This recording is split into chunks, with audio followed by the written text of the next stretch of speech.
Hello, everyone. My name is William Cho, and I am a senior and a co-shepherd of the Bethel 3 House Church. Prior to writing these first few sentences of my testimony, I spent some time reflecting on my experience, not just in shepherding, but in SNY. I can say without a doubt that I'm just so blessed to be serving in this ministry as a leader, so blessed to have experienced my most joyful moments in SNY, but that's besides the point. So when I first joined SNY as a sixth grader, I felt somewhat disconnected and isolated, and only one thing really captivated me and kept me going to church every Sunday, which is house church. Back then, sixth and seventh graders still had the ability to join a house church, and things were pretty chaotic, but having the ability to experience house church so early was the first blessing I received here in this ministry. I was welcomed into a loving community by a bunch of strangers from so many different backgrounds, KD3.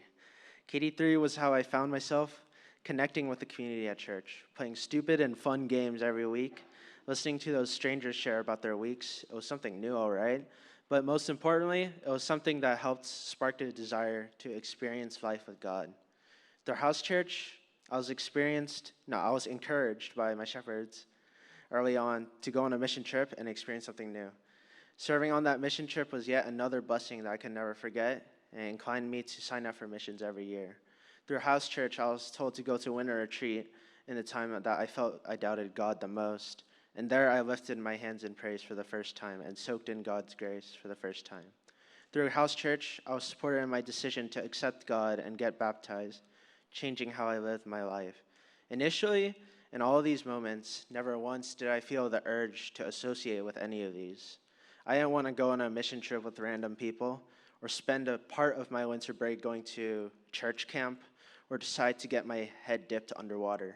But one thing after another happened, and now my most cherished memories come from these moments.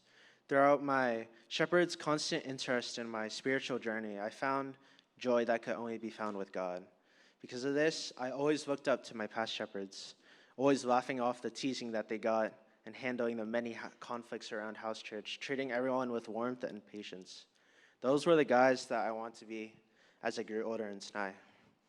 To my understanding, I was set out with an excellent model of how shepherding should be. They guided not only myself, but each member of the house church through their walks with Christ. They made each house church something to look forward to and exemplified the attributes of a Christian who loved and sacrificed. Those were standards that, as it came time for my years to step up, I began to think that I could not fulfill. I couldn't be someone that others could look up to in their walk with God. I couldn't guide others when I myself wrestled with my own doubts and struggles. I couldn't see myself as mature as my past shepherds, so how could I step up? But being a shepherd has been yet another blessing that I'm forever grateful for. And as I conclude my time in shepherding, I found that two important things stuck out to me. And first, you don't have to be and you won't be the perfect person to look up to. I never considered myself to be a strong leader, much less in faith. But throughout the COVID ages, I almost completely fell away from church, dropping out of ministries, choosing to sleep in instead of watching the weekly live streams. Once again, house church was the thread keeping me from falling away entirely. But when I decided to come to church again, and I did not feel worthy in God's eyes, and despite being told otherwise, this lie took a while to fall away from me. But you don't have to be an avid Bible expert or pro-evangelist to serve. Don't get me wrong, those aren't bad characteristics to have. In fact, they're great. But you don't have to think that you aren't good enough because no one is perfect. The most important thing is your heart. As a shepherd, I learned that the focus is not so much on how holy you are, but that you are able to love and serve your sheep.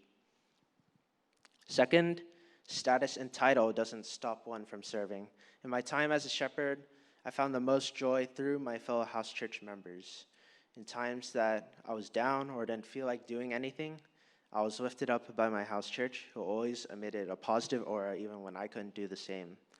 Having to feel a burden with your sheep isn't needed.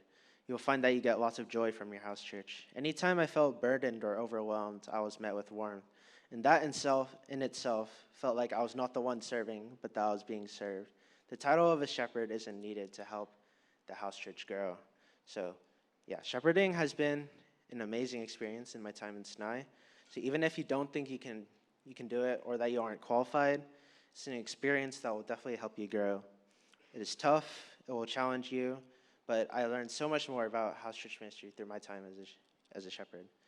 And yeah, to Bethel 3, I'm grateful for all the stupid memories we made together this past year. And I know that you all have lots of potential in stepping up as the next leaders for your new house churches. To now B3, I wish I could have spent more time being y'all's shepherd. It has been a blessing to lead you guys even for a short time, and I know that God is walking with all of y'all. Ryan and Audrey, I know Bethel 3 is going to be in good hands when y'all step up. You two are going to be great leaders, and I know that God is going to work in y'all so much this next year. Also, don't argue. That's it from me. Thank you.